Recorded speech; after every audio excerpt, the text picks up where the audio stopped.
yang ku setia Tuhan. Oh Tuhan yang mulia, Kau mulia, dulu sekarang dan selamanya. Kau tunjukkan kasih setiamu, Kau menyediakan yang ku perlu. Kau setia, Kau mulia, Bapa.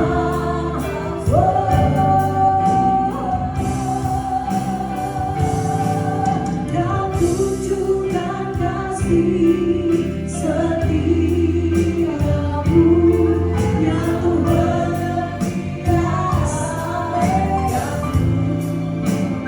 Tuhan yang setia dan bertukar, Tuhan yang mulia, dulu sekarang sampai selama-lamanya Tuhan.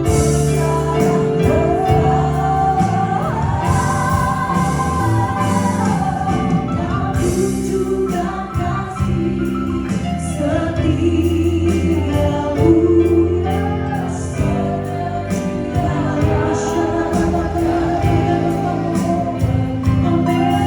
Kau setia, Kau mulia, Bapa. Kau setia, Kau tunjukkan kasih Tuhan yang berkuasa. Semua yang kami perlukan, yang kami butuhkan, menurut kekayaan dan kemuliaan Tuhan. Yes, amin, amin. Dulu sekarang dan selamanya. Kau tunjukkan kasih setiamu, Kau menyediakan. Yes, Lord. Terima kasih Tuhan Yesus. Kau setia, Kau mulia, Bapa.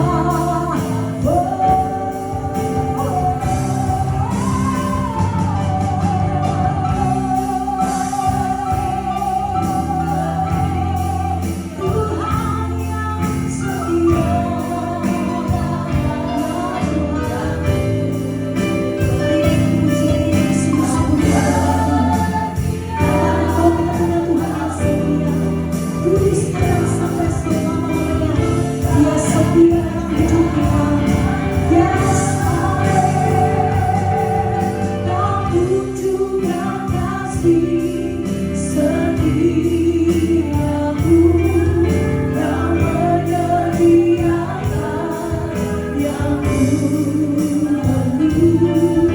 Kau setia, Kau mulia, Bapa. Kau setia. Pokoknya malam hari ini percaya bahwa kita punya Tuhan yang setia dalam hidup kita. Angkat tinggi-tinggi kedua tangan Bapak Ibu Saudara.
yang layak dimuliakan.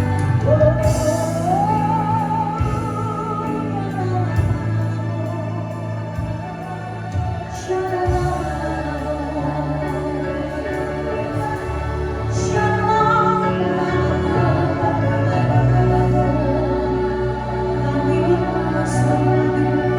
mari sama-sama kita mau bermasmur, bermasmur bagi Dia, bermasmurlah bagi Tuhan. Katakan Tuhan baik, Tuhan baik, bahwasanya untuk selamanya kasih setianya. Oh, bahwasanya untuk selamanya kasih-Nya kepadanya.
Sama-sama kita berkata, amin. Kita tepuk tangan buat Tuhan kita. Berapa banyak percaya bahwa kita punya Tuhan yang setia. Amin. Bapak Ibu, bilang sama kiri kananmu, kita punya sobat yang setia. Namanya Yesus. Amin.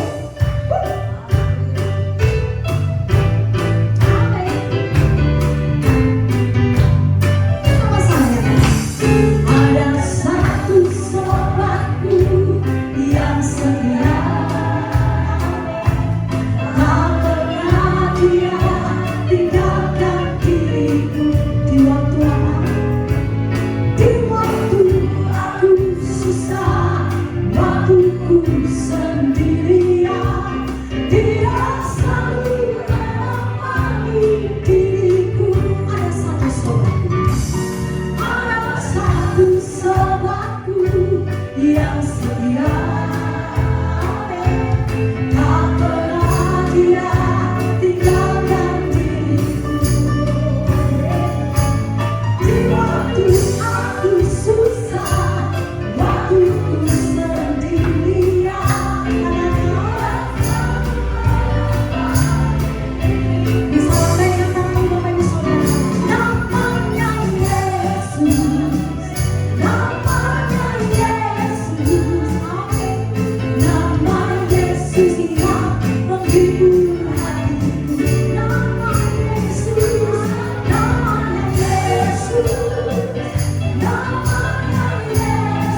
hidup kita. Amin. Yes. Silakan duduk, Bapak Ibu Saudara. Terima kasih Tuhan. Terima kasih.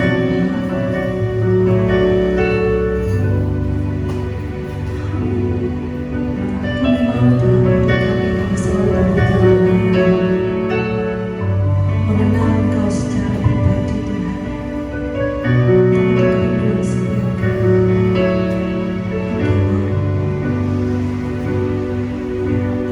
Kasih-Mu layanlah seluruh hidupku, mampukanku melakukan yang Kau inginkan. Tak bisa ku terlepas, Kau menggenggam tanganku, ingin lebih mengenal pribadi-Mu. Kasih-Mu layanlah seluruh hidupku, mampukan kami Tuhan, mampukanku melakukan yang Kau inginkan. Tak bisa ku terlepas, Kau menggenggam tanganku, ingin lebih mengenal pribadi-Mu. Ku terhubung denganmu, selalu melekat di hatimu. Firman-Mu itu dasar hidupku, yang berdaulat atasku. Mari sama-sama berikan tepuk tangan buat Yesus. Kasih-Mu layanlah seluruh hidupku, mampukanku melakukan yang Kau inginkan. Tak bisa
salib Yesus di atas Bukit Golgota yang rela meninggalkan surga mulia datang ke dalam dunia penuh dengan dosa untuk membawa kami kembali di dalam sebuah relasi kasih yang sejati. Terima kasih ya Tuhan, karena Engkau sudah mati menebus dosa kami, Engkau sudah bangkit, Engkau sudah naik ke surga.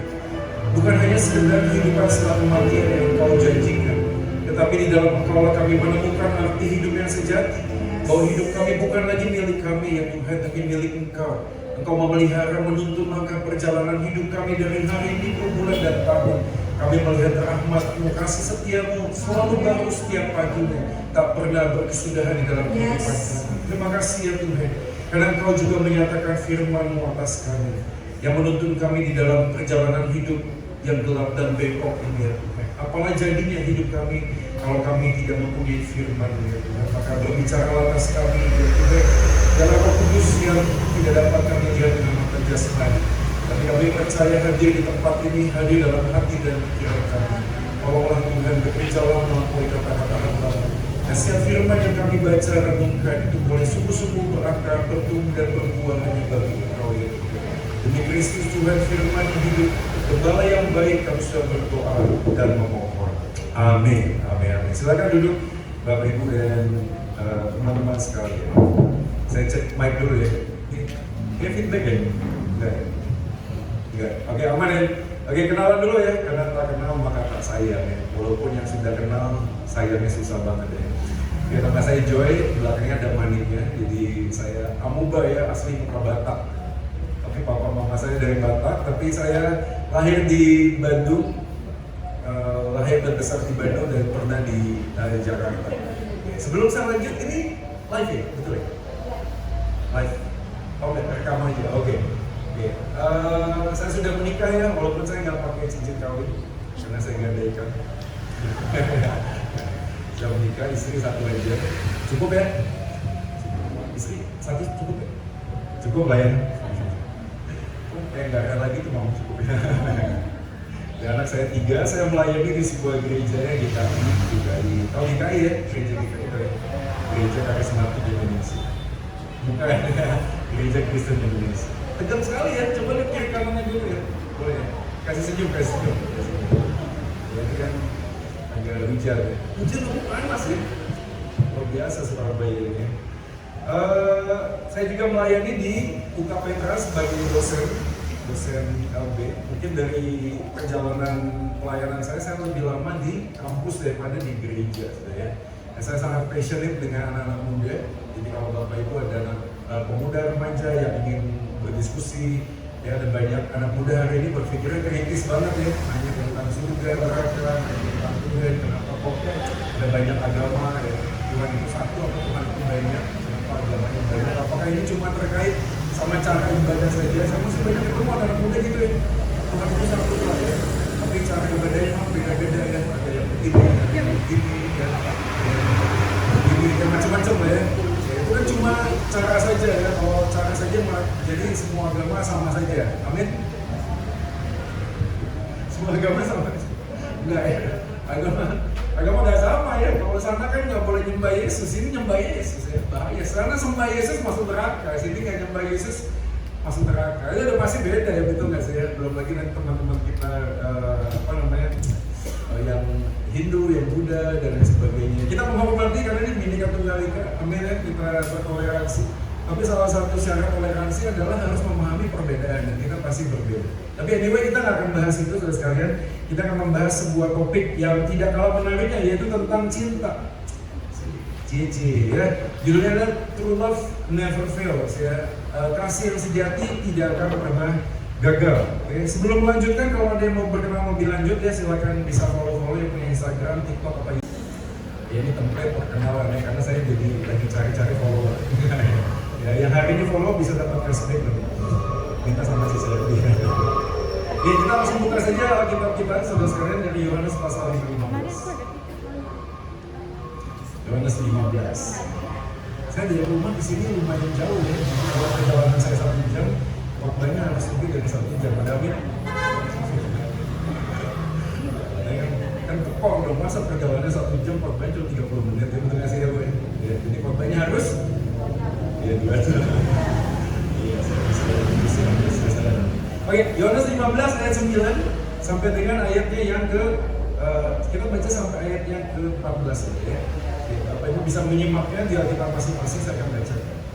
Ya, demikianlah firman Tuhan, seperti Bapa telah mengasihi aku, demikianlah juga aku telah mengasihi kamu, tinggallah di dalam kasihku ini. Jikalau kamu menuruti perintahku, kamu akan tinggal di dalam kasihku, seperti aku menuruti perintah Bapa dan tinggal di dalam kasihmu.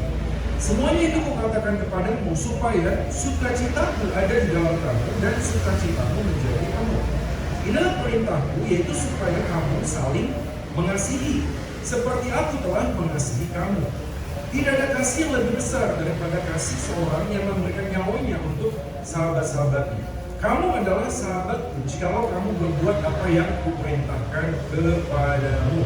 Demikian jauh firman Tuhan, kita berbahagia kalau kita menjadi pelatih firman di dalam hidup kita hari lepas hari. Nah, sudah sekarang waktu kita membaca dengan teliti Yohanes pasal 15, maka ada banyak hal yang mungkin membuat kita tuh harusnya bertanya-tanya ya. Karena waktu itu Yesus mengatakan sebuah kalimat yang menarik, ayat yang ke-14, kamu adalah sahabatku. Kenapa ini menjadi menarik? Karena pada zaman tradisi kuno dulu, rabi sama murid itu hubungannya adalah seperti tuan majikan dengan hamba gitu. Jadi orang itu waktu ngomong sama gurunya nggak bisa sedekat seperti seorang sahabat. Tapi Yesus itu kemudian mengatakan tidak ada kasih yang lebih besar daripada kasih seorang yang memberikan nyawanya untuk sahabatnya. Jadi Yesus menempatkan dirinya itu seperti bestie, sahabat ya, dengan murid-muridnya pada saat itu. Dan sekali lagi ini menjadi sesuatu hal yang menarik karena waktu kita baca Alkitab, Yesus itu menempatkan dirinya sebagai Tuhan pernah, sebagai Tuhan iya, sebagai sahabat juga iya, sebagai Bapa dalam gambaran yang lebih rohani juga iya. Jadi itu banyak sekali gambaran. Jadi waktu ngomong tentang Yesus di dalam dirinya sebagai Tuhan, tapi juga juru selamat, tapi juga sahabat, tapi juga Tuhan, itu membuat sebuah pesan begini, kita pada waktu diciptakan dan ditebus oleh Kristus, kita juga punya peran yang beda-beda harusnya. Jadi yang menjadi problem ini, waktu ngomong tentang cinta, mengasihi dengan cara mengasihi itu beda. Beda ya, betul ya? Mengasihi dengan cara mengasihi itu beda. Ada anak remaja yang hari ini, itu waktu ditanya, kamu tahu nggak papa mamamu sayang kamu? Jawabannya adalah tahu. Tapi waktu di pertanyaan diganti, kamu pernah merasakan nggak papa mamamu sayang kamu? Jawabannya nggak pernah merasakan. Jadi ada hal yang beda dengan tahu dengan merasakan. Kalau kita mikir, kok bisa ya? Kalau kamu ngomong tahu papa mamamu sayang kamu, penjelasannya apa? Ya papa mama kerja, saya dikasih makan, saya dikasih rumah dan sebagainya, semua dicukupkan. Saya tahu. Tapi waktu ngomong tentang kamu merasakan, ini menjadi sebuah refleksi yang menarik buat orang tua. Karena waktu ngomong tentang cara mengasihi, itu ada 5 love languages. Oh ya, 5 bahasa kasih. Anak itu, waktu kita ngomong tentang mengasihi anak, cara anak merespon kasih itu beda-beda. Contoh, saya, bahasa kasih saya adalah sentuhan fisik. Tapi sepanjang saya hidup dengan bapak saya nggak pernah sentuh saya. Tapi waktu saya ngomong apakah saya tahu bapak saya mengasihi saya tahu. Oh dia kerja kok, dia kerja keras, saya punya rumah, saya bisa makan, saya bisa sekolah, saya bisa les, saya tahu gitu. Tapi pertanyaannya adalah waktu saya dibully sama teman saya, uangnya bapak saya nggak bisa peluk saya. Jadi waktu saya ditanya, kamu pernah rasa nggak papa mamu sayang kamu? Enggak. Tapi kamu tahu nggak papa mamu sayang kamu? Tahu. Nah banyak orang hari ini juga bergumul pada waktu ngomong, kamu tahu nggak Tuhan sayang kamu? Tahu nggak? Oh, tahu ya, tahu ya. Tapi apakah pernah kita merasakan kasih Tuhan? Mungkin ada banyak hal kita bertanya-tanya, betul nggak sih Tuhan sayang saya? Jadi dalam sebuah survei menarik saudara sekalian, karena anak pemuda pada saat ini bisa datang ke gereja, tapi hati kecilnya mengatakan Tuhan nggak ada, skeptik. Dia datang ke gereja, dia ibadah, dia baca Alkitab, dia doa, tapi tetap merasakan kosong. Kenapa? Karena dia tidak merasakan kasih Tuhan dalam hidupnya. Maka iman itu sejatinya adalah pengenalan dan pengalaman. Iman itu titik pertemuan antara kenal Tuhan dan mengalami Tuhan. Banyak orang hari ini gak pernah mau belajar Alkitab, gak mau kenal Tuhan, tapi ngomong-ngomong, saya merasakan Tuhan, saya mengalami Tuhan. Saya punya teman saya itu buka gereja di sebuah desa. Dia ngomong begini, Pak Joy, waktu itu ada yang ngasih persembahan asik gitu. Setelah itu saya pasang AC-nya tuh di pintu exit dan pintu masuk gereja, taruh di atas. Ya. Jadi setiap kali jemaat pulang, dia ngomong begini, Bapak Ibu waktu Anda pulang, Anda merasakan ada angin yang menyapa Anda. Amin, amin. Itu berarti Roh Kudus sudah mengatakan sampai ketemu lagi minggu depan. Ada orang hari ini bisa merasakan Tuhan dengan cara wah setiap kali ibadah, bro, gua merinding. Kata dia kan ke kuburan juga bisa merinding, betul nggak sih? Kalau ukuran mengalami Tuhan itu merinding sama nggak merinding gitu. Tapi banyak orang Kristen hari ini nggak mau baca Alkitab, nggak mau kenal Tuhan, tapi pengen mengalami Tuhan. Sebaliknya ada orang Kristen yang kenal Tuhan untuk belajar doktrin, baca Alkitab, lu tanya apa aja tentang iman Kristen, nggak tahu. Tapi pada saat yang sama nggak pernah mengalami Tuhan. Jadi ada ketegangan sudah, ada ketegangan. Dan kita di dalam proses bagian ini kemudian menemukan iman sejati itu adalah titik pertemuan antara kenal Tuhan dengan mengalami Tuhan. Dan terkait dengan Yohanes pasal 15, saya buka dengan kalimat sedemikian.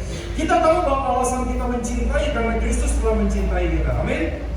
Tapi ironisnya justru kita lebih suka mencintai dengan alasan yang kita buat sendiri. Kita bisa memberikan banyak sekali alasan kenapa saya mengasihi istri saya, mengasihi suami saya, mengasihi anak saya, mengasihi rekan-rekan dalam pelayanan. Kita punya banyak sekali alasan. Padahal basic kasih yang sejati adalah karena Yesus cinta saya, maka saya belajar mencintai orang lain.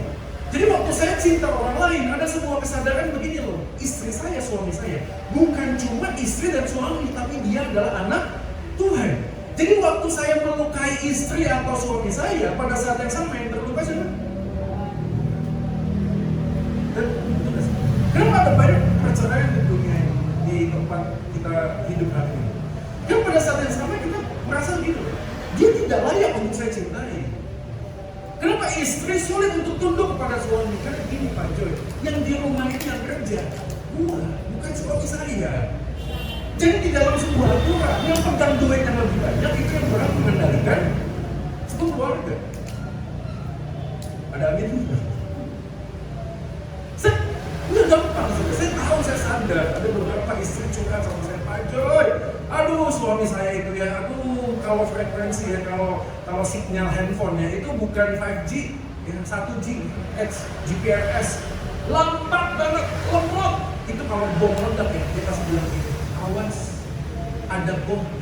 Mari kita pergi dari tempat ini. Keburu mati semua dulu. Suami saya itu pelan banget. Sedangkan istrinya, waduh, sat. Kalian begini kan buatnya. Setiap kali pertemuan dia ngomong banyak istrinya. Bapaknya ngapain? Kamu kasih siapa? Ya, apa? Jadi ada sebuah pola yang menarik setiap kali, ayo pimpin doa. Yang mimpin doa siapa? Istrinya. Saya bilang, ayo Pak, pimpin doa. Kalau saya istri saya saja gitu. Jadi ada hal-hal yang kemudian pada realita kehidupan nggak gampang. Bagaimana istri bisa tunduk sama suami yang modelnya seperti ini dan rasanya itu sulit sekali untuk bisa tunduk. Betul nggak sih? Susah loh. Apalagi waktu ngomong tentang suami mengasihi istri. Maka ada sebuah filosofi kehidupan gini loh, kalau kamu mengasihi istri, peluklah, rangkullah istrimu ketika jalan-jalan di mall. Setelah keluar dari mall, bisa dilepas. Kenapa? Karena pada waktu Anda melepaskan pelukan Anda di mall, siap-siap dompet Anda akan kosong. Dia akan pergi ke sana, dia jam merah-merah itu tulisannya saleh gitu ya. Ya kadang-kadang kan sulit teman. Gak gampang sudah. Anda mau bicara dengan saya menikah baru 16 tahun, tapi saya tahu sampai 16 tahun pun saya sulit memahami seorang wanita. Sulit. Jalan-jalan dia, nih Pak, sepatunya bagus ya. Jawaban suami apa? Ya cuma 2, kalau nggak bagus jelek kan gitu. Ya kita jawab dong, bagus. Sudah bagus pulang marah dia. Kalau ngomong, kamu nggak pernah memahami saya. Maksudnya apa? Ya waktu ngomong bagus maksudnya apa? Beli. Yang ngomong beli gitu loh. Kok cuma ngomong itu bagus apa enggak? Pernah ada orang ngomong tadi, ya istri itu kan seperti kitab suci, makin dibaca makin sulit dipahami bro. Susahnya apa sih itu gitu loh ya, signal apa gitu loh. Ada sebuah komunikasi yang nggak nyampe. Nah itu semua relasi gak gampang sudah, saya tahu. Makanya alasan mencintai jadi banyak nih tadi dia. Beberapa dengan cepat saja. Kenapa orang mencintai satu mirip? Ya, entah itu dressingnya, mukanya, wajahnya, statusnya, warna kulitnya, mirip aja pokoknya. Seseorang mungkin merasa nyaman dan cocok dengan orang yang memiliki kepribadian, minat, dan lain sebagainya. Nggak ada yang salah dengan ini. Tapi pertanyaannya adalah kalau ini menjadi alasan untuk kita mencintai, sulit. Kenapa? Karena kita ini berubah. Mungkin sejak awal kita menikah, orang itu bisa kelihatan mirip dengan kita, minatnya bisa sama. Tapi dalam perjalanan waktu orang bisa berubah. Yang kedua, kenapa kita mencintai? Karena cocok kepribadiannya. Ada orang ngomong begini, kalau kamu sanguin cari yang melankolis. Jangan sama-sama yang sanguin. Kalau ada orang yang mendak-mendak ngomong, terus jangan cari orang yang suka mendak-mendak juga, jangan. Cari orang yang pendiam. Jadi waktu satu orang ngomong, terus yang satunya jadi tong sampah dengerin. Tapi kalau dua-duanya, wah repot saudara ya, bisa perang dunia ketiga, keempat, ya satu ngomong, satu lagi ngomong, susah. Begitu juga kalau satunya pendiam, yang satunya lagi pendiam. Itu kayak kuburan setiap hari. Tidak ada yang ngomong, diem ya setiap hari itu malam kudus sunyi senyap. Ya nggak bisa, tapi ada orang ngomong, ya kecocokan pribadi. Next, ini dia. Kenapa orang mencintai kehangatan dan kasih sayang? Ini lagi-lagi alasannya sering kali dimunculkan ya. Ada seorang pemudi datang sama saya bilang gini, Kak Joy, saya udah pacaran dengan seseorang. Jadi pacaran 8 tahun. Selama 8 tahun saya menemukan dia selingkuh 10 kali. Terus dia nanya, apa yang harus saya lakukan? Jawabannya 8 tahun pacarannya belum nikah ya 10 kali selingkuh. Dia tanya, apa yang harus saya lakukan? Jawabannya apa? Harus ngapain? Gampang sih, putus. Ngomong masih pacaran, putus. Betul nggak sih?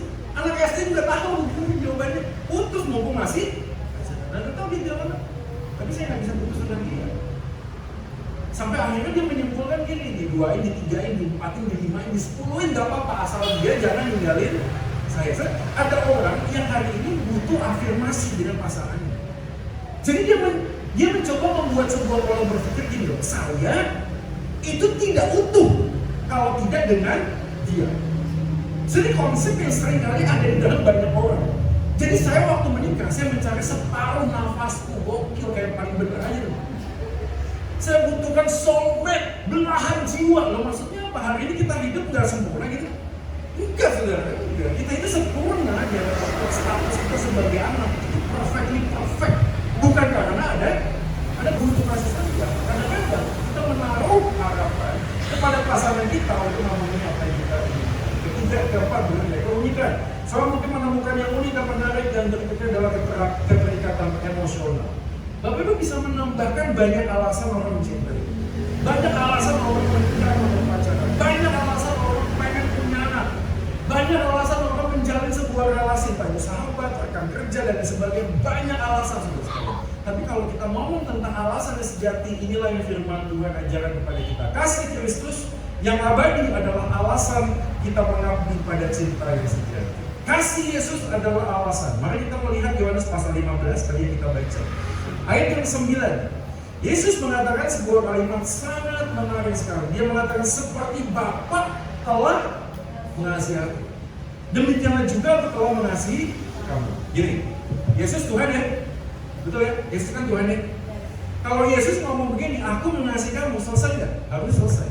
Tapi Yesus sebelum ngomong saya mengasihi kamu, dia menaruh sebuah kalimat di atasnya. Seperti siapa? Bapa telah mengasihi. Jadi Yesus dalam posisi sebagai Tuhan itu sadar betul bahwa dia bisa mengasihi orang lain karena Bapa lebih dahulu mengasihi dia. Itu saya tambahkan kalimat di bawah. Pada saat yang bagian ini, Yesus itu menaruh dirinya sebagai subjek yang mengasihi sekaligus objek yang menerima kasih. Udah pada makan malam belum? Soalnya khotbahnya agak sulit.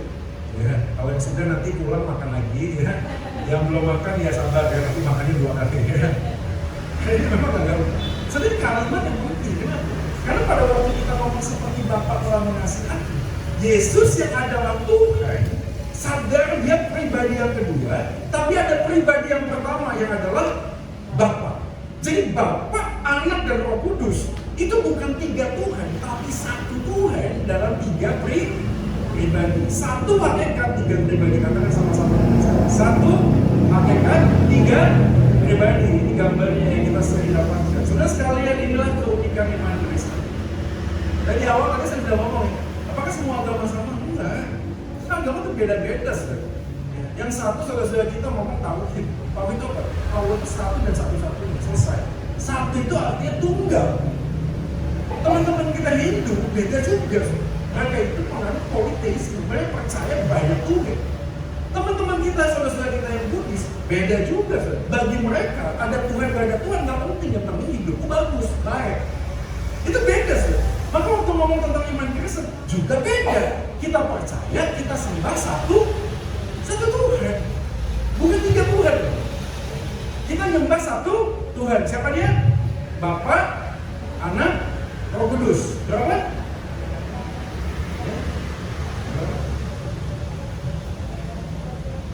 Kita menyembah satu Tuhan. Siapa? Bapa, Anak, Roh Kudus. Berapa? Berapa? Kalau Anda sering berinteraksi dengan teman-teman kita yang non-Kristen, so begitu. Kamu nyembah berapa Tuhan? Satu. Siapa? Bapak? Anak? Berapa nih? Ini berapa? Ini berapa? Kita langsung dengan mudah ngomong 3. Terus main teman Kristen, iya juga ya. Enggak sih, itu nggak bisa satu, buat kita bisa itu. Karena satu hakikat kata satu sendiri itu nggak harus tunggal. Loh kok bisa Pak satu itu nggak tunggal? Satu itu bisa jamak? Bisa. Contoh, saya punya satu keluarga. Satu keluarga ya, isinya berapa? Isinya 5. Saya, istri dan 3 anak. 5 keluarga? Bukan satu. Contoh lain, mari kita bersama-sama katakan satu suara amin. Ayo katakan amin, satu suara. Ya, berapa suara? 1, 2, 3, 6. Banyak sudah. Tapi satu suara. Amin. Tapi yang bunyi banyak. Jadi satu, nggak harus tunggal. Nggak harus satu-satunya, nggak harus. Satu itu bisa jamak sudah. Satu suara, satu keluarga, satu bisa jamak. Jadi itulah yang iman Kristen kemudian berikan sebuah tesis. Oh, iman Kristen itu menyembah satu Tuhan, tapi 3 pribadi. Kenapa kok satu Tuhan 3 pribadi ini menjadi penting? Karena waktu kita ngomong Allah itu maha kasih, ya, kasih itu kata kerja. Syarat kata kerja minimal harus lebih dari 2 pribadi. Paham sih? Saya orang yang mengasihi. Pertanyaannya adalah, saya mengasihi siapa? Bisa paham gak sih? Kalau orang ngomong Allah maha kasih, pertanyaannya, sebelum segala sesuatu ada, Allah mengasihi siapa? Bisa pernah tanya ini sama teman saya, jawabannya sama seperti dia yang jawab itu. Mengasihi dirinya sendiri. Sebenarnya itu egois. Tuhan, nangkep maksudnya? Kalau Tuhan itu maha kasih, berarti sejak kapan Tuhan itu maha kasih? Orang ngomong, ya sejak dia menciptakan sesuatu. Maka ada subjek, ada objek. Setelah dia menciptakan sesuatu, baru dia maha kasih. Karena pada saat itu, dia punya objek untuk dikasihi. Sebelumnya dia maha kasih. Enggak ada. Karena nggak ada siapapun lagi. Soalnya iman Kristen memberikan jawaban. Kenapa itu jawabannya? 3 pribadi ini menjadi penting. Kenapa? Karena Bapak bukan anak. The Father is not the Son. The Son is not the Holy Spirit. Bukan. Ini 3 pribadi yang beda. Jadi karena 3 pribadi yang beda, di dalam kekekalan Bapak mengasihi anak. Anak mengasihi Roh Kudus. Roh Kudus mengasihi Bapak. Maka penjelasan tentang Allah Maha Kasih lebih bisa dijawab dengan 3 pribadi satu hak. Oke. Ini Yohanes 17:24 ada kalimat begini. Ya Bapa, aku mau supaya di manapun aku berada, mereka juga berada bersama-sama dengan aku. agar mereka memandang kemuliaanku yang telah engkau berikan kepadaku, sebab engkau telah mengasihi aku sebelum apa? Jadi sebelum kita ngomong tentang kasih, di dalam diri Allah, Bapa, Anak, dan Roh Kudus itu saling mengasihi, sudah. Tidak membutuhkan elemen di luar dirinya. Karena waktu kita ngomong dia adalah Maha Kasih, pada saat yang sama dia butuh objek untuk bisa dikasihi. Dia bukan Allah. Kenapa? Karena dia tergantung. Ya kan? Dia tergantung di luar dirinya. Jadi Allah itu harus independen. Dia tidak perlu tergantung dengan apapun. Dia tidak butuh apapun. Di dalam dirinya dia sudah cukup. Maka waktu kita ngomong satu hakikat tiga pribadi, Allah Bapa, Anak, dan Roh Kudus mengasihi. Jadi menjadi jawaban yang penting. Kenapa? Karena di dalam bagian relasi ini kita menemukan ada banyak hal tentang kasih. Yang pertama, relasi dalam kebenaran Allah Tritunggal adalah hikmat ilahi. Saudara, mengasihi itu butuh hikmat gak sih? Butuh, saudara. Kadang-kadang kita ingin melakukan yang baik, tapi jadinya jadi nggak baik gitu. Kenapa? Karena bukan hanya sekedar motif, tempat, dan cara, tapi kadang-kadang juga kita harus berpikir. Waktu kita ngomong tentang kasih itu bebas, tapi ada batasan. Maka waktu kita ngomong tentang hikmat ilahi, Yesus pada waktu dia adalah Tuhan, pernah ditanya, kapan hari kiamat terjadi? Yesus ngomong apa? Kapan kiamat terjadi? Yesus ngomong apa? Tidak ada seorang pun yang soalnya Yesus itu Tuhan ya. Tapi pada saat yang sama, waktu dia jadi manusia, dia seperti membatasi kuasanya. Dan lagi-lagi ini rasional. Kenapa? Karena Allah Maha Kuasa, membatasi kuasa itu gampang. Betul gak sih? Raja bisa jadi rakyat jelata nggak? Bisa lah. Kalau raja pengen jadi rakyat jelata bisa nggak? Bisa. Tinggal menambahkan pakaian orang miskin, memakai pakaian yang jelek, menambahkan sesuatu dalam dirinya gitu. Sama. Yesus adalah Tuhan. Dia menambahkan kemanusiaan di dalam dirinya. Maka dia jadi manusia. Pada waktu dia jadi manusia, dia sadar, dia membatasi. Pada waktu ditanya, tidak ada seorang pun yang tahu kecuali tahu. Jadi itu penting. Kenapa? Karena cinta itu butuh batasan. Ini pelajaran penting. Dengan saat ini dia leader kehidupan.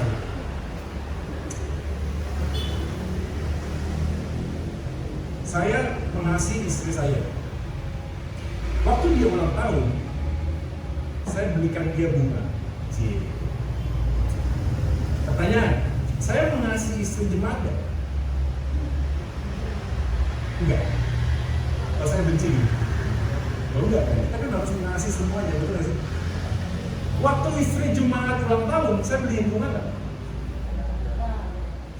Enggak lah. Saya membatasi diri saya. Cara saya mengasihi istri dengan cara saya mengasihi jemaat sama gak? Beda. Kenapa? Karena itu saya dengan istri saya ada di tengah, istri jemaat ada di luar. Walaupun saya mengasihi istri saya dengan istri jemaat, saya harus tahu batasannya. Kalau saya langgar semua batasan, kita nggak punya hikmat. Maka anehnya itu tadi, orang nggak ngerti. Akhirnya apa? Karena batasannya diterabas, dan pendeta selingkuh sama pemdoanya, pendeta selingkuh sama jemaatnya. Loh kok bisa begitu, Pak? Karena waktu konseling dia ngomong, saya mengasihi jemaat saya. Terus apa? Pak, saya mau konseling. Konselingnya gimana? Di ruangan tertutup, cuma berdua. Udah melanggar batasan ini. Pendeta itu mengasihi jemaatnya, betul. Waktu ada istri jemaat ulang tahun, jangan di WA, jawab pribadi lewat suaminya. Pak, istri bapak kan ulang tahun, tolong sampaikan kami sekeluarga menyampaikan selamat ulang tahun buat istri. Karena lagi kita bebas loh. Sama waktu kita ngomong tentang batasan begini. Waktu anak-anak kita masih kecil, dia anak, betul. Waktu dia sudah menikah, dia anak nggak?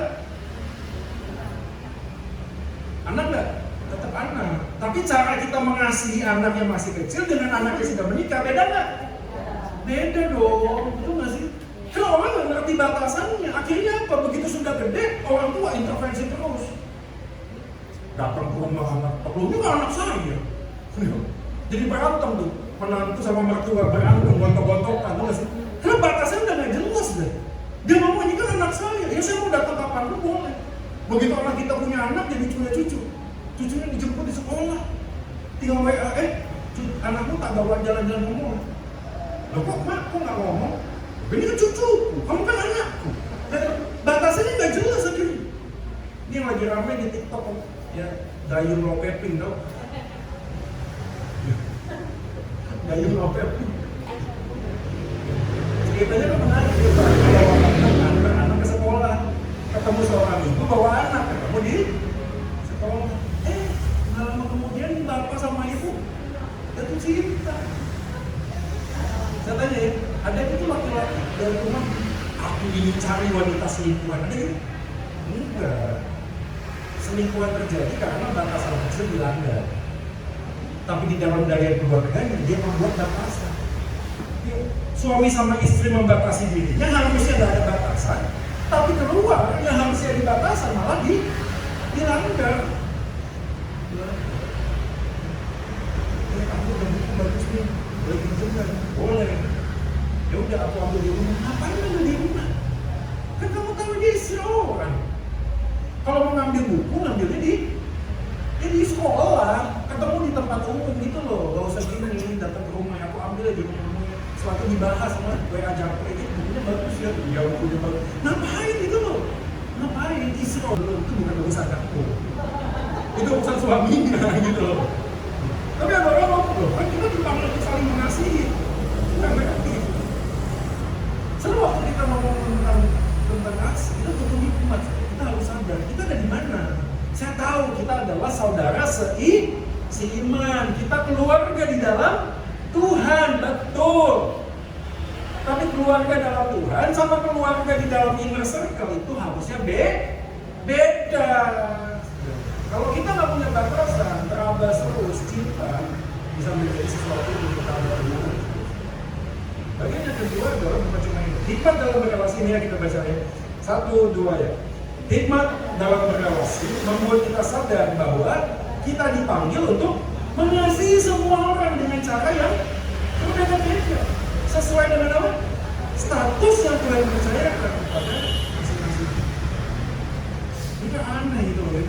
Sama cewek yang lain dia bisa ngomong, sama istrinya nggak bisa ngomong. Itu aneh. Loh kamu tuh statusmu tuh apa gitu loh. Ya. Kadang-kadang gitu juga banyak hal yang harusnya nggak diomongin di luar diomongin. Ada orang tuh ya ngasih pokok doa sama seperti laporan waktu ada yang perlu doakan Pak, ya tolong doakan ya istri saya ini cerai ya. Tolong doakan supaya dia berubah. Itu bukan pokok doa, itu namanya laporan. Curhat, curcol. Kita nggak ngerti, kita ngomong tentang sesuatu pada saat yang sama kita sedang melukai hati orang yang di dalam keluarga kita. So kita harus ngerti posisi kita tuh di mana. Begitu kita melakukan sebuah bentuk kasih, tahu tujuannya apa gitu loh. Tujuannya apa? Sama, saya juga sadar. Saya beberapa orang Pak mau konseling wanita. Saya tahu ada kode etik sebagai hamba Tuhan. Gak semua yang bisa dikatakan oleh jemaat kalau saya ngomong. Pada istri nggak boleh kode etik. Tapi pada saat yang sama saya tahu batasannya. Kalau dia seorang wanita, saya ngomong. Kalau kamu konseling sama saya, maaf di depan. Saya harus ngomong sama istri. Siapa kamu? Apa yang mau disampaikan? Walaupun mungkin nggak detail, tapi saya ngomong dong. Kalau nggak repot, ada tahu-tahu. Karena pada waktu konseling, tapi kok bukan istrinya, betul? Terus dia telepon istri saya. Berarti maaf, itu suaminya sedang sama wanita lain. Kalau saya nggak ngomong, istrinya ngomong, apa? Gitu kan? Jadi kalau saya ngomong, oh iya itu Panjul lagi ada yang konseling. Oh, pertanyaan yang sama.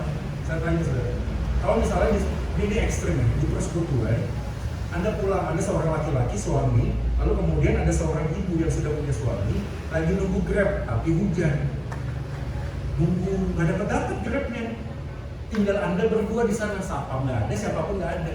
Waktu Anda melihat seorang ibu yang sendirian, apa yang Anda lakukan? Ya suami-suami kasih suara. Boleh antar pulang langsung nggak? Udah naik Grab, nggak dapat. Hujan pantai, hujan petir, hujan salju. Ini ekstrim ya. Soalnya apa yang kita lakukan? Antar pulang nggak? Ya? Lihat ya, kalau ada seorang pria yang membuat batasan dengan istrinya pada saat yang sama, dia nggak mau sama istrinya. Pada waktu dia harus mengantarkan seseorang pulang, apa yang harus dilakukan pertama kali?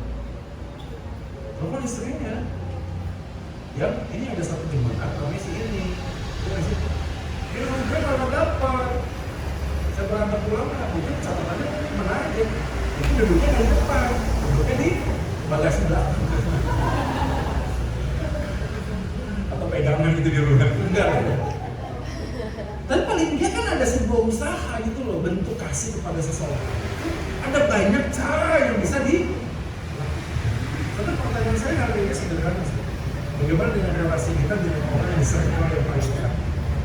Kalau circle dekat Anda ada masalah, tadi tanpa sadar Anda bisa melabrak semua batasan-batasan Anda. Karena kita sedang membatasi hubungan kita dengan orang yang lain. Yang kedua, hikmat di dalam relasi yang kedua adalah relasi dalam Allah Tritunggal bersama walaupun tak sama. Gitu ya. Sebab Bapa, Anak, Roh Kudus itu sama, hakikatnya Allah. Tapi pada waktu kita ngomong tentang pribadinya beda. Jadi Bapa, Anak, dan Roh Kudus, pernah ditanya, pernahkah sih mereka berantem? Nggak pernah. Jadi mereka itu bersama-sama walaupun tidak harus sama. Ini gambaran penting sudah. Kenapa? Karena kita laki sebagai suami dengan istri sebagai wanita sebagai istri, sama nggak? Beda. Tapi waktu kita tahu kita beda, tapi kita punya visi yang sama. Perannya harus jelas. Yang mati di atas kayu salib bukan Bapa, yang mati di atas kayu salib Yesus. Yang dimeteraikan dalam hati itu Roh Kudus, bukan Yesus, bukan Bapa. Jadi peran ini menjadi penting supaya kita punya gambaran. Oh, saya suami. Peran saya apa?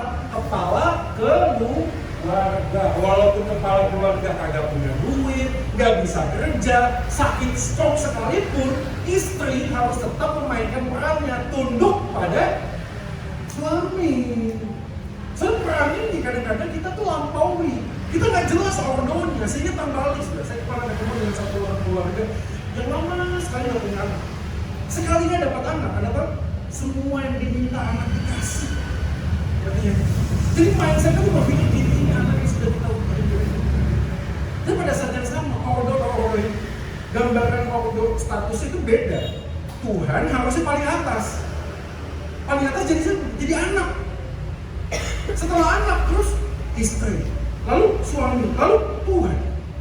Jadi ordonya itu jadi nggak jelas. Akhirnya apa? Pernikahan, keluarga, relasi jadi rusak. Ini buat ibu-ibu ya. Gini loh, pria itu harus dihormati. Jadi kadang konflik yang terjadi bukan karena berita atau pesan yang Anda sampaikan itu salah, enggak. Anda negur suami itu perlu nggak? Perlu. Penting nggak? Penting. Tapi waktu intonasi Anda sedang menginjak-injak harga diri suami, rusaklah relasi itu. Ngomong itu loh. Nadanya itu gak sama dengan C aja, gak usah overtone gitu loh. Udah ya, kalau bisa tanya C naik deh. Kalau yang kayak gini, WL aja, yang boleh gini tuh naik tuh WL aja gitu loh. Istri gak usah naik-naik gitu loh ngomongnya. Slow gitu loh. Kenapa saja? Tapi kadang harus keluar kecocokan. Beritanya salah nggak? Nggak salah.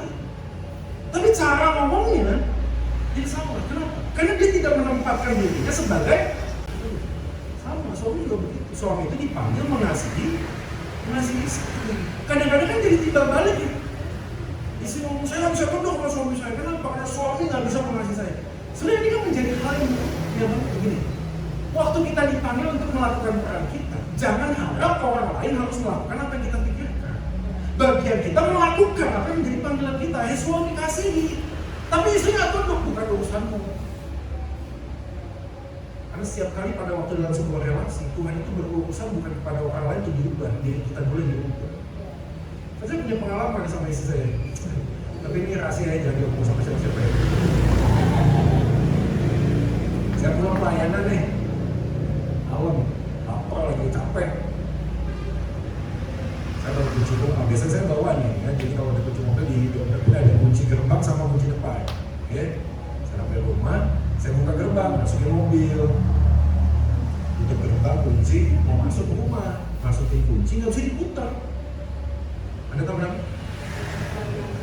Kuncinya nempel di dalam. Kan masalahnya sepele ya, betul nggak? Repot dong. Sayang, bukain dong. 30 detik nggak ada respon, 1 menit nggak ada respon, tabel. 5 menit nggak ada respon. Dua-duanya sambil ngetok sambil tabel. Nggak bangun juga. Dapat ide. Mobil saya itu klaksonnya diganti yang ini saja, suara keras. Kan gerbangnya kan kecil, karena harus mundur gitu ya. Nah saya pikir, saya putar balik, kap mesinnya nempel sama pintu depan. Ya, kenapa saya di mobil saya klakson? Gitu supaya istri saya, wah luar biasa, saya puncak, bangun sudah, tetangga depan bangun. Pak Joy ada apa? Waduh saya udah capek, nggak dibukain pintu, malu lagi sama tetangga. Setengah jam sudah, akhirnya dia bangun, dia bukain pintu. Nggak tahu ya, saya sudah sampai di sini. Saya udah tahu Tuhan, ini saya ngomong perang dunia nih. Ya, Tuhan tolong saya supaya saya nggak ngomong. Ya, udah emosi.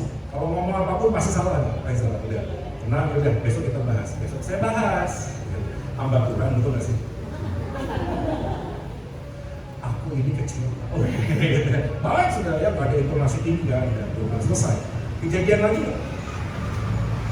Kejadian lagi. Nempel lagi. Sekali, 2 kali, 3 kali, berkali-kali sudah. Kan sabar ada batasnya Pak Ibu. Sabar ada batasnya. Suatu kali saya sadar saya melakukan sesuatu yang salah. Saya nggak ngomong mentang-mentang, saya ngomong begini. Saya sejak kecil ini dibesarkan mama saya. Walaupun saya pegang kunci rumah, setiap kali saya masuk, mama saya pasti bangun nanya, udah makan atau belum. Saya nggak minta kamu siapin saya makan, nanya saya udah makan atau belum. Cuma satu saja, jangan lupa itu kunci, jangan sesulit itukah? Terus saya tahu itu menyakiti hati saya, kenapa saya membandingkan istri dengan mama saya. Dan itu paling nggak boleh dalam sebuah pernikahan. Nggak boleh membuat referensi kamu itu kayak bapakmu, kamu itu kayak mamamu, aku dulu kayak mamaku, nggak begitu, itu nggak boleh. Rusak. Dan kita lari dari sebuah masalah, menjadikan sesuatu yang lain jadi pembenaran yang salah. Saya tahu, saya nangis. Setelah selesai saya ngomong begitu terjadi lagi. Terjadi, tapi ini dia, menarik. Tuhan tidak ubah langsung istri saya. Tuhan ubah saya. Setiap kali saya mau pulang malam, saya diingatkan Tuhan pegang handphone seperti malam ini. Saya bilang, ya nanti aku pulang bakal malam. Tolong kunci jangan. Saya berhak untuk minta istri saya itu nunggu saya, betul nggak sih? Ini suami loh, capek loh keluar itu bukan peluncuran ke diskotik, ngedugem, enggak loh, ini pelayanan. Saya berhak minta dia untuk berubah, betul? Tapi Tuhan tidak ubah istri saya, Tuhan ubah diri saya juga. So dalam sebuah relasi, kalau kita memerankan orang, kita sadar ini bukan tentang mereka, tentang saya. Sudah kasih yang sejati, kasih yang tidak pernah gagal dimulai dari saya. Karena kalau tidak dimulai dari saya, tidak akan kemana-mana sebuah relasi. Saya tahu, tidak ada orang yang sempurna. Tapi kalau kita menuntut orang lain berubah supaya saya bisa mengasihi dia, Anda tidak akan pergi kemana-mana. Karena Tuhan justru ingin mengubah hati kita supaya punya hati yang lebih besar menerima kelemahan orang. Yang ketiga terakhir, ketersalingan yang tidak berubah. Ingat ya, sebuah relasi yang memiliki keintiman yang kekal. Sebelum dunia dijadikan Bapa, Yesus dan Roh Kudus saling mengasihi. Gimana? Di dalam kekekalan. Sudah, apa arti kekal? Kekal itu tidak berubah. Kekal itu tidak berubah. Maka waktu Bapa, Anak dan Roh Kudus saling mengasihi dan kasihnya itu kekal, maka kita punya pengharapan selesai. Kenapa? Karena saya berubah, istri berubah, situasi kondisi bisa berubah. Pada waktu kita terus berubah, kita punya pegangan yang kuat bahwa kasih Tuhan kepada kita tidak pernah. Sudah, kenapa kita sulit untuk mengasihi? Karena kita merasa istri atau suami kita beda lagi, nggak seperti yang dulu. Waktu pacaran, yuk kasih jalan-jalan ke Sang Batu, aduh kasih dia kakinya. Setelah menikah ke Sang Batu, aduh kasihan batunya.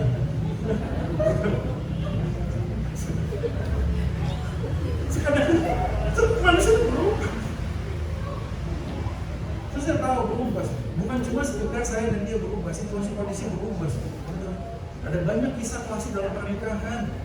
Begitu sudah menikah 1 tahun, 2 tahun, salah seorang dari mereka sakit. Sobat, mau apa? Kita nggak usah ngomong bahwa dia kumpul langsung, nggak usah ngomong kayak gitu, nggak usah ngomong. Ada banyak hal yang kita sadar, saya berubah, dia berubah. Walaupun berubah jadi orang yang lebih baik, kita pun nggak siap pada tadi. Nggak siap sudah. Ada suami yang sungguh-sungguh dalam pertamanya nggak sungguh-sungguh, sekarang sungguh-sungguh dalam Tuhan. Waduh, Senin, Selasa, Rabu, Kamis, Jumat di gereja terus. Apa? Komisi A, komisi A, komisi B. Wah, itu istrinya merasa ditinggalin. Gimana sih suami saya? Dulu nggak gini, kok kenal Tuhan jadi begini? Soalnya kita tuh nggak siap dengan perubahan. Kenapa? Karena kita pengen selalu yang stabil. Udah gini-gini aja deh. Gak usah berubah. Tapi nggak mungkin. Kita pasti Maka ini dia pesan firman Tuhan buat kita. Kita baca sama-sama. 1, 2 ya. Kasih Kristus yang tak berubah membuat kita berani mencintai orang. Amin. People always change. Manusia berubah, situasi kondisi berubah, segala sesuatu dalam hidup kita berubah. Tapi di tengah-tengah perubahan hidup kita punya pengharapan yang pasti, kasih Yesus padaku tak pernah berubah. Anda tahu? Saat kita berhasil, kasihnya tak pernah. Oke, keren. Jadi waktu kita gagal dalam mencintai pasangan, Tuhan tuh nggak pernah bilang, ya udah kamu pergi aja. Kamu nggak layak sama saya. Pada waktu kita jatuh dalam dosa, Tuhan itu berlari mendapatkan kita kembali. Itu kasih Tuhan. Kasihnya nggak pernah berkurang waktu kita gagal. Tapi sebaliknya, kita pelayanan, kita melakukan ini, lalu kasih Tuhan bertambah pada kita. Enggak. Kasih Tuhan tetap stabil, kekal. Dan ini menjadi sebuah penghiburan buat kita. Nah, manakala kita jatuh, kita tahu kita harus pergi kemana. Pada pelukan Bapa. Karena tidak ada tempat yang terlalu jauh sehingga tangan kita bisa mendekat kita kembali. Sudah berita baik di tengah-tengah dunia yang hari ini mengatakan kalau kamu salah, saya bisa menunjukkan. Kalau kamu salah, kamu tidak berhak mendapatkan cinta. Di hari ini ada berita baik Tuhan mencintai kita manusia yang berdosa. Di dalam kegagalan kita, rencana Tuhan tidak pernah gagal di dalam hidup. Soalnya bagaimana dengan kondisi hidup kita hari ini? Saya tahu nggak gampang, saya punya anak remaja. Aduh, kayak alien dong. Ini orang di planet mana gitu? Tiba-tiba skibidi lah, tiba-tiba ngomong rewel ini lah, tiba-tiba ngomong ini lah itu lah. Orang manusia dari mana gitu? Masih ada amin anakku.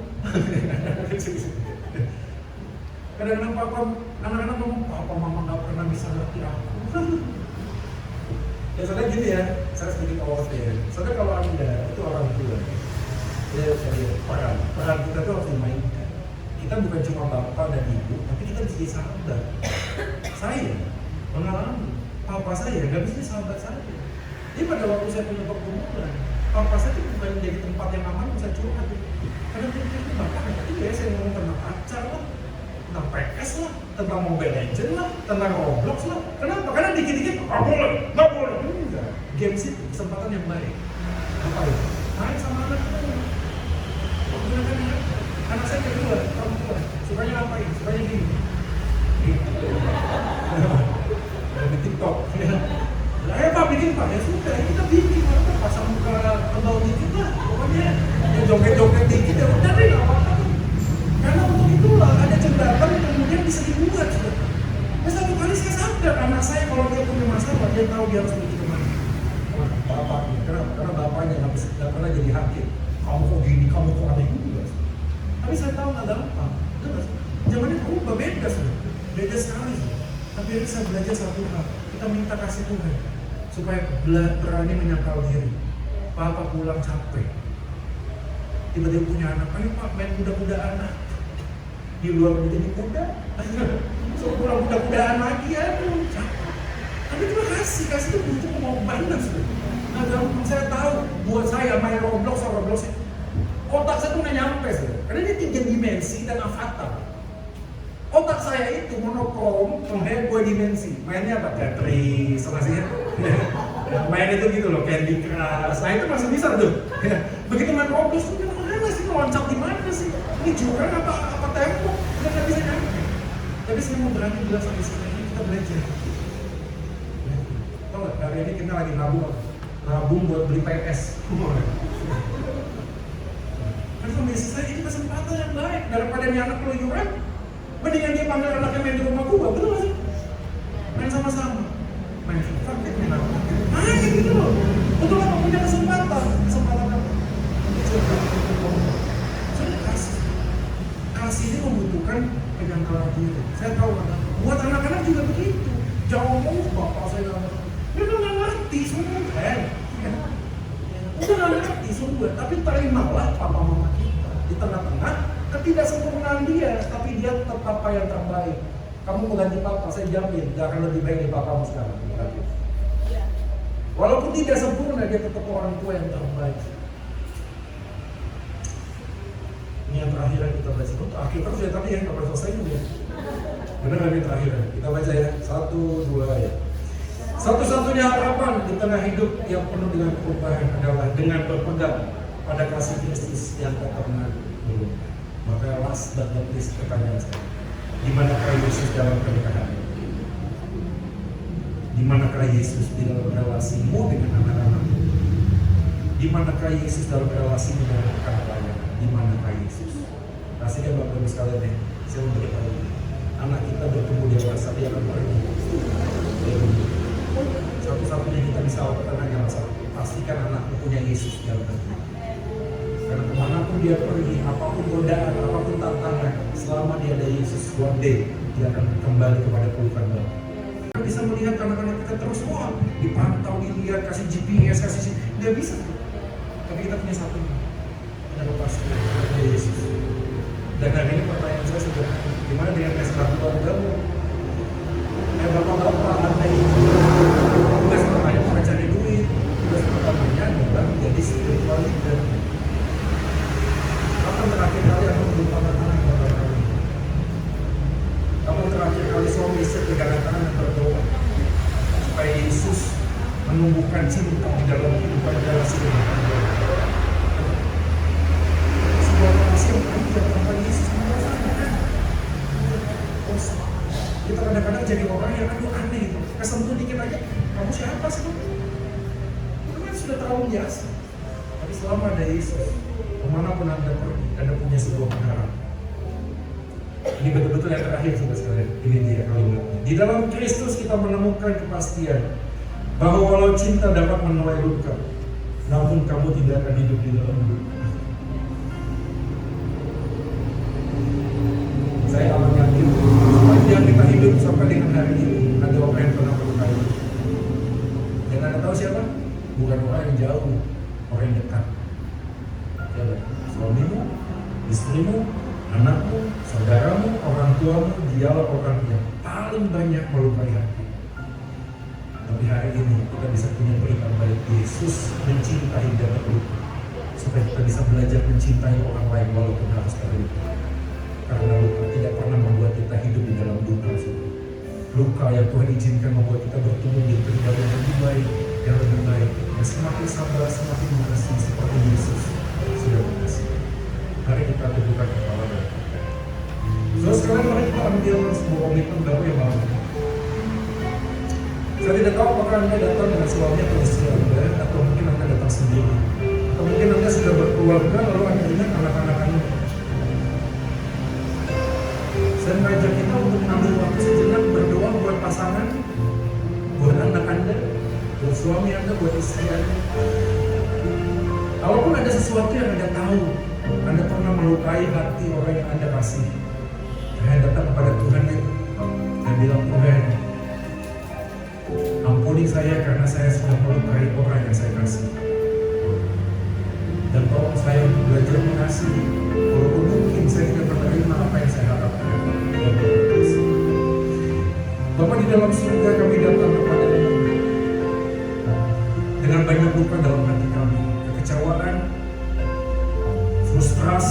dalam sebuah relasi.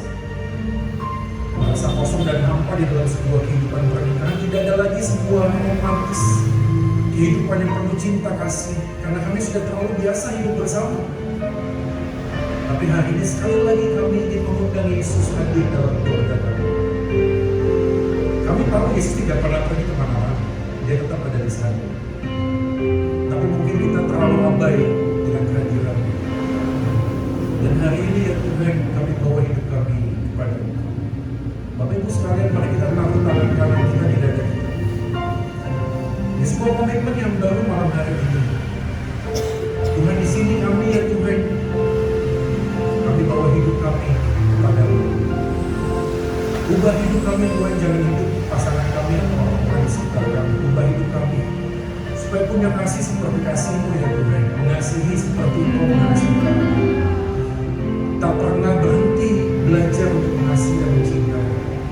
Tak pernah putus asa ketika kami tahu, kami sadar kami mengasihi orang yang tidak sempurna. Tapi kami mohon Tuhan, mampukan kami untuk mengasihi seperti Engkau mengasihi kami. Karena kasih-Mu tak pernah berkurang walaupun kami gagal. Kasih-Mu tak pernah bertambah ketika kami berhasil. Kami mengucap syukur buat kasih Yesus di atas kayu salib yang sudah Kau nyatakan buat hidup kami, dan sebenarnya tidak layak Engkau kasih. Ya Tuhan, mampukan kami untuk mengasihi orang-orang yang Engkau percayakan di sekeliling kami. Ajar kami Tuhan sebagai orang tua mengasihi anak-anak kami. Ajar kami sebagai suami mencintai istri, dan demikian juga sebaliknya istri mencintai suami. Ajar kami juga untuk mengasihi jemaat-Mu ya Tuhan yang Kau percayakan. Tuhan, tolonglah kami membutuhkan cinta kasih. Inilah doa kami ya Tuhan malam hari ini. Kami yakin Engkau mendengar doa kami. Bekerjalah Tuhan sekali lagi melampaui setiap doa yang kami bisa naikkan kepada-Mu. Nyatakanlah kebaikan-Mu dan kasih-Mu di dalam keluarga kami. Ini doa kami demi Kristus Tuhan. Kami sudah berdoa dan memohon. Amin, amin, amin. Kita berikan tepuk tangan yang terbaik. Puji nama Tuhan. Berapa banyak berkat Tuhan kebenaran firman Tuhan malam hari ini sampai dengan Bapak Ibu. Satu lagi berikan tepuk tangan yang paling meriah untuk Tuhan Yesus. Puji nama Tuhan. Kesempatan yang ini dan kesempatan untuk memberkati pekerjaan Tuhan tempat ini dalam persembahan. Mari bersama-sama sekali kita memberikan kepala bersama hati kita. Terima kasih Tuhan Yesus untuk firman-Mu malam hari ini yang memberkati setiap kami. Bila setiap kami Tuhan boleh hidup sesuai dengan kebenaran-Mu. Malam hari ini kami diberkati kebenaran firman yang luar biasa. Kasih Tuhan yang mampu mengubah setiap kehidupan kami. Terima kasih Tuhan memberkati hamba-Mu Bapak Joy Manik yang sudah memberkati kami lewat firman-Mu malam hari ini. Memberkati kesehatan hamba-Mu, memberkati keluarga hamba-Mu, memberkati pekerjaan hamba-Mu, memberkati pelayanan hamba-Mu. Biarlah dimanapun hamba-Mu melayani, banyak jiwa-jiwa datang menyembah Tuhan, mengenal Tuhan Yesus Kristus. Terima kasih Bapak, terima kasih. Tiba saatnya bagi kami rindu mengembalikan yang terbaik kepada Tuhan lewat persembahan kami, suci dan kudus setiap persembahan kami yang layak di hadapan Tuhan. Memberkati setiap tangan-tangan kami yang memberi, memberkati setiap usaha pekerjaan kami, apapun yang kami lakukan, apapun yang kami kerjakan sama kami mengandalkan Tuhan dalam hidup kami. Kami percaya semua yang kami perlukan, semua yang kami butuhkan akan dicukupkan Tuhan menurut kekayaan dan kemuliaan-Nya Tuhan. Terpujilah nama Tuhan di dalam nama Tuhan Yesus yang siap memberkati dan mengembalikan pekerjaan Tuhan tempat ini. Sama-sama kita katakan, amin.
kasih ya.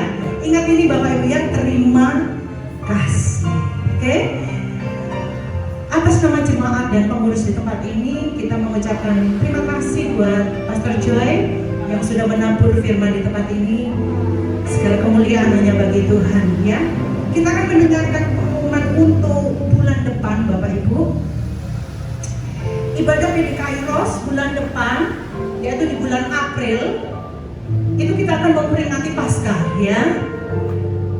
Kita akan Passover Remembrance ya 2025, Celebrate Jesus Christ. Kita akan dilayani oleh Pastor Roni Surawijaya hari Rabu tanggal 23 April ya. Bapak Ibu tolong catat, jangan lupa Rabu 23 April ya. Kita akan merayakan Paskah di tempat ini. Boleh ajak teman, saudara, Bapak Ibu. Kita akan penuhi tempat ini, kita akan merayakan Paskah bersama-sama. Dan tidak lupa ada perjamuan kasih, oke? Pengumuman selanjutnya untuk jemaat yang baru pertama kali datang ada? Nggak ada ya? Oke ya. Berarti ini PR buat kita ya, bawa jemaat-jemaat baru nanti bulan depan ya. Yang ketiga adalah pengumuman bagi teman-teman kita yang berulang tahun di bulan Maret ya. Yang pertama ada Ibu Dian ya. Kasih tepuk tangan dulu dong ya. Beliau akan berulang tahun tanggal 16 ya. Hari ini kita akan diberkati jajanan pasar oleh Ibu Dian ya. Terima kasih ya Bu ya. Oke, yang berikutnya ada Ibu Eni tanggal 29 ya. Ibu Eni yang ada di depan ini ya. Tak kenal tak sayang ya. Jadi diumumkan ini Bu Dian, ini ada Bu Eni ya. Nanti di akhir ibadah jangan lupa ibu-ibu bisa ada di depan. Pastor Joy akan mendoakan ya bagi yang berulang tahun, oke? Dan pengumuman yang terakhir bagi Bapak Ibu yang membutuhkan informasi tentang kegiatan PD ya atau pelayanan, bisa bantuan apapun ya, konseling atau bantuan kunjungan, Bapak Ibu bisa menghubungi saya atau suami saya atau siapa saja yang bertugas hari ini ya. Dan yang terakhir, mari sama-sama kita akan berdoa syafaat. Saya undang kita semua untuk bangkit berdiri. Kita akan berdoa malam hari ini sama-sama. Mari kita sehatikan pikiran, tubuh, jiwa, roh kita. Kami memberkati bangsa kami Tuhan Indonesia. Kami mengasihi bangsa ini. Kami tahu tidak ada yang kebetulan kami ada dan tinggal di negeri ini. Kami berdoa memberkati dari Sabang sampai Merauke, pulau-pulau besar dan pulau-pulau kecil Tuhan. Engkau memberkati, berikan kemakmuran, damai sejahtera, karena kesejahteraan bangsa ini adalah kesejahteraan kami juga. Kami berdoa untuk Pak Prabowo, Pak Gibran, para menteri, wakil rakyat, semua yang duduk dalam pemerintahan dari pusat sampai ke daerah, aparat hukum, aparat keamanan, semuanya Bapak yang ada di legislatif, di yudikatif. Tuhan kau memberkati mereka, memberikan hikmat, roh takut akan Tuhan, sehingga mereka boleh bekerja, memberikan yang terbaik untuk bangsa ini Bapak. Terima kasih. Kami berdoa untuk persekutuan doa Kairos di tempat ini Bapak. Kami mengucap syukur untuk wadah yang Tuhan berikan untuk kami diperlengkapi. Kami beribadah di tempat ini. Kami tahu Engkau ada di tengah-tengah kami Tuhan. Kami mau terus bertumbuh. Kami mau menghidupi kebenaran yang terus ditaburkan di tempat ini Bapak. Kami rindu boleh teman-teman keluarga, saudara kami juga merasakan, menikmati hal yang sama Tuhan. Kerinduan kami bersama Tuhan. Tempat ini penuh dengan jiwa-jiwa Tuhan. Kami percaya kota Krian diberkati Tuhan. Kami memberkati kota kami Tuhan. Terima kasih Bapak. Kami berdoa untuk rekan-rekan kami yang tidak dapat ini. Kami tidak tahu keadaan mereka apa yang terjadi. Tapi Tuhan kami percaya penyertaan-Mu sempurna dalam kehidupan mereka. Kami akan berjumpa di bulan depan. Tuhan akan berjumpakan kembali di tempat ini. Kami mengucap syukur Bapak. Kami mengucap syukur. Terima kasih, beri kesehatan buat setiap pengurus di tempat ini. Biar semua yang kami kerjakan untuk Raja kami, Yesus Kristus. Terima kasih Bapak, terima kasih. Kami mengucap syukur malam hari ini. Hanya di dalam nama Yesus, semua yang percaya dan bersehati kita berkata, amin. Saya undang Ibu Dian dan Ibu Eni untuk maju ke depan. Pastor Joy akan mendoakan dan akan menutup dengan doa berkat ya Pak. Kita berdoa. Mari kita arahkan tangan kita kepada dua hamba Tuhan yang ada di tempat ini. Kami berdoa ya Tuhan, bersatu hati kembali memohon berkat atas Ibu Dian dan Ibu Eni. Perjalanan hidup di masa lalu Tuhan ada di sana, Tuhan ada di tempat di masa depan ini, Tuhan juga di masa sekarang Kau hadir.